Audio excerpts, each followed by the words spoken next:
Imagine standing on a lush green mountain. Right, you're spinning around, arms wide open, ready to sing like you are in The Sound of Music. Oh, I love that movie. Right, but then you bump elbows with like 500 other tourists trying to do the exact same thing. So welcome to the complicated, crowded reality of what we call set jetting. Yeah, it really is quite the scene. And hello to you, whether you are listening on your commute or just taking a well-deserved study break. Today we are taking a relaxing deep dive into this massive travel trend. Exactly. Where you keep the pace nice and steady. And if you are looking to naturally pick up some useful English travel vocabulary along the way, well, you are in the perfect place. For sure. So let's start with that central word, set jetting. It is a clever mashup of two ideas, right? Right. Okay. You take a film set, which is the physical place where a movie is made, and you combine it with jetting, like traveling on an airplane. Basically, you are traveling across the globe to visit the exact real-world locations where your favorite movies or TV shows were filmed. It is literally like stepping right through your television screen into a fictional world. And it turns out, millions of people want to step through that screen. Oh, absolutely. These passionate fans, or moody buffs, as we usually call them, they aren't just visiting traditional historic landmarks anymore.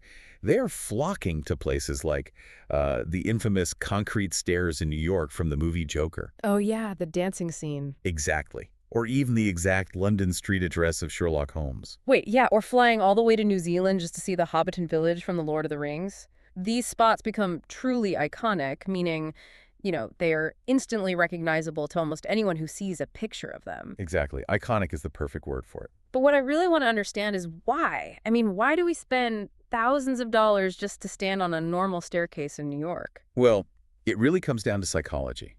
We sort of crave physical proof of the stories that move us emotionally. Oh, that makes sense. Yeah, so when you visit a historic, ancient place, like the real Oxford University Library in England, which, stood in for the Hogwarts Infirmary in the Harry Potter film. Oh, right. I've seen pictures of that. Right. Well, your brain is doing something fascinating there. It is layering the emotional comfort of that fictional story over a tangible physical space. It basically grounds the fantasy in reality. Okay, yeah, that makes total sense. The real-world architecture kind of makes the magic feel real. But it makes me wonder, does visiting an ancient library change how we see a modern movie? Or does the movie permanently change how we view the real-world library? That is a great question. And honestly, often, the movie completely takes over the location's identity. Because the on-screen scenery is just so breathtaking, these places naturally land on a traveler's bucket list. Ah, right, a bucket list. That ultimate list of experiences you want to have in your lifetime before you, kick the bucket. Exactly.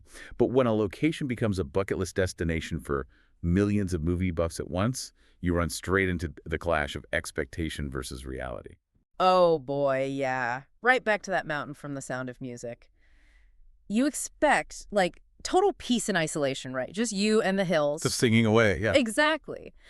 But the reality is shoulder-to-shoulder crowds and, a dozen selfie sticks blocking your view. It totally breaks the illusion. It really does break it. And to cope with this, the standard advice from travelers is to treat the visit almost like a tactical mission. A tactical mission? Really? Yeah, like arrive at sunrise before the tour buses get there. Or find a highly specific, clever camera angle that just crops out the crowds completely so your photo perfectly mimics the movie poster. Wait a second, though. If we're just hunching for a very specific angle to hide 500 other tourists, we aren't really experiencing the actual location at all, are we? Not really, no. We were just building our own fake movie set right in our camera lenses. That is the exact paradox of set jetting. You travel halfway across the world to experience a physical space, but you end up kind of ignoring the reality of that space because you are so focused on perfectly recreating a fictional image. Wow, that is really wild to think about.